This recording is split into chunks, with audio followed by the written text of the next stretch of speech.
everyone, I'm Kim, and I'm starting over.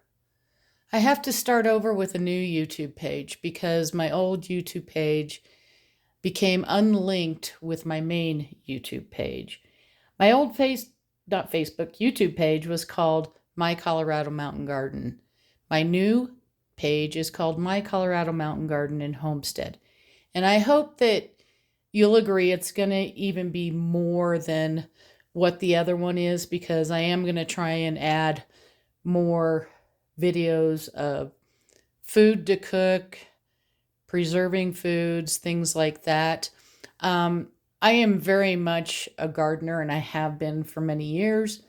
I have been gardening in the mountains for 31 years. The first 10 years I was in the mountains, I was at 9,800 feet in Conifer, Colorado. I now live in Bailey, Colorado, and we've been here. This is going to be the 22nd year. I don't want to have to start again. And my other page is still out there, so you can still see all the content that was there. I hope that everybody who sees this will join this page. I'm going to bring in new stuff as well as old stuff just to kind of repopulate everything on my page. So I'm just going to go ahead and start it right now. I'm going to move this out of the way because it depresses me that I even have to do this.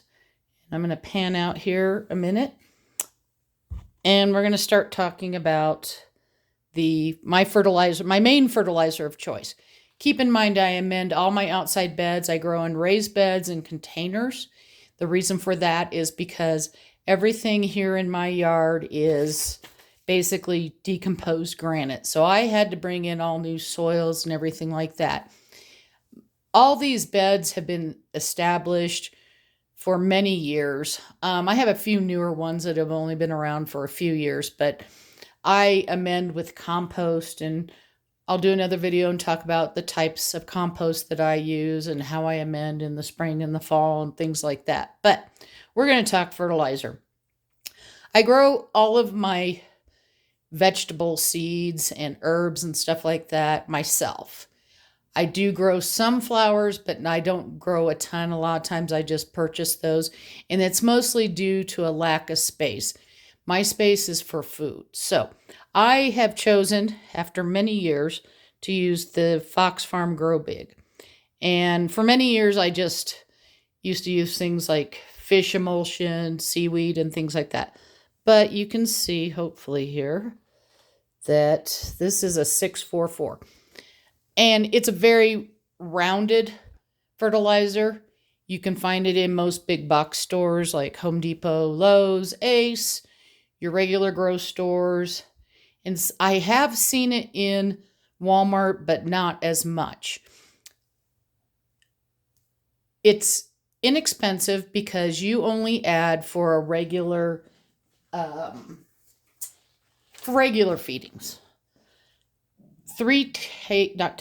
Teaspoons to a gallon of water.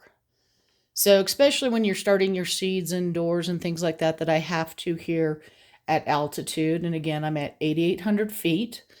When my seedlings are small, I dilute it down. And on the back of the package, it tells you exactly how to dilute it down for small seedlings. But once they start maturing, then you can go up to what they say is the general, which is 3 teaspoons per gallon.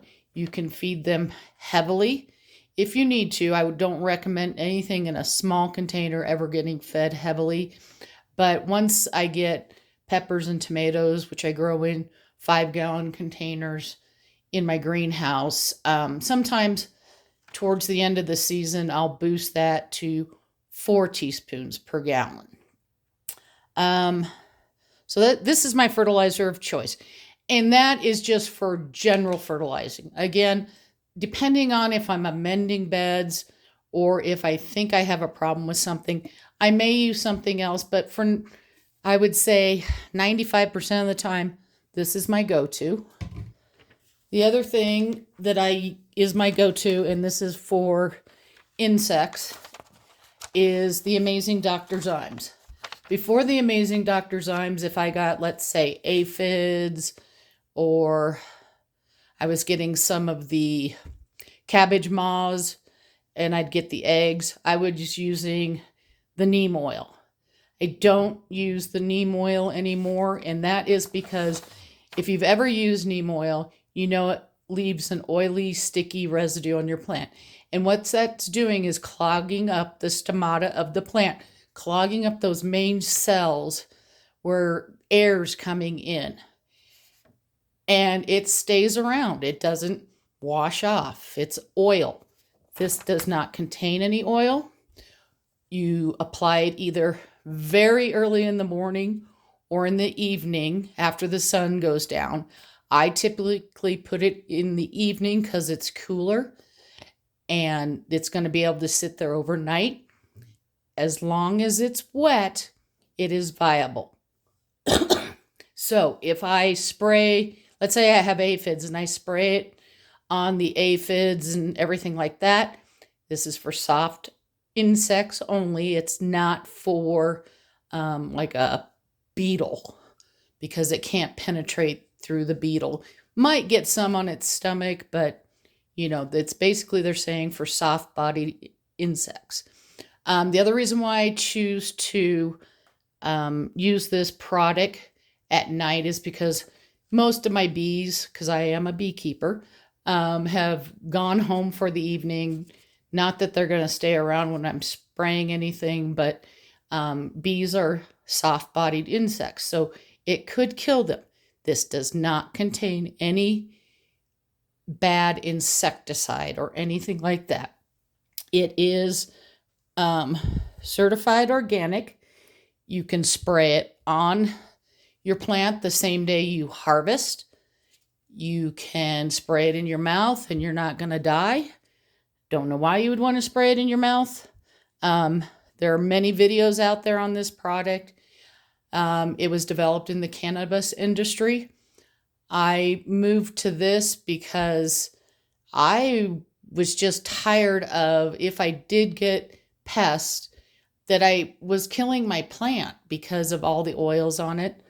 But again, this is what I do. I'm not telling anybody that they have to use these products. These are the products I use. And I just want you to know that and how I do things. There are a billion different ways to garden. You can fertilize a billion different ways. No one knows the right way. There really isn't a right way. This is what works for me. I'm at altitude. I have a very short growing season. I start my seeds indoors and then I transplant out to my garden. Some seeds I directly sow out in my garden. It just depends what it is. And it also depends on how our winter is. So I won't be planting anything outside or putting anything in the greenhouse till probably the end of May, 1st of June. And it's just, I look at the forecast and see if we're going to have a problem, because I don't heat my greenhouses. So if we're going to get a real cold snap, and it's happened, I do have a heater I can put out there, although I try not to use it because heaters drain energy like crazy.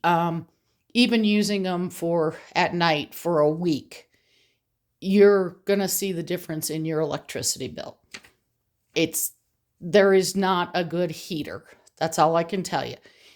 In order for them to heat up those elements, I try and use the oil-filled ones more than the others, although my little fan one is lighter. So if I only need it for one night, I'd rather not pull out the oil-filled heater and take it in there. But if I know I'm going to have a cold stretch for a while, I will put the oil-filled heater in and leave it in there. So my next video is probably going to be about lacto-fermenting. I have a batch of hot sauce going where I'm going to talk a little bit about that. You can look for that either maybe later today, but most likely tomorrow. Again, please, please, please rejoin this page. I don't have any way to get the users back, so click the subscribe button. If you want to know when when new videos show up, you can click the little bell button, and then up in the top corner, if I put a new video out, it'll be there. On my Facebook page, my Colorado Mountain Garden and Homestead, I feature all of my videos. The gardening pages that I belong to, it's typically only about gardening. So I'm not going to show you how to make a pizza there. So, but if you're interested in, cooking in the mountains, because that can be a challenge too, go ahead and, click that subscribe button, join my Facebook page. I'll put a link down below, and wish me luck as I get started again. I was a bit mad for a while and wasn't going to do it, but it is what it is. So happy gardening, happy cooking, and I hope everybody has a wonderful growing season.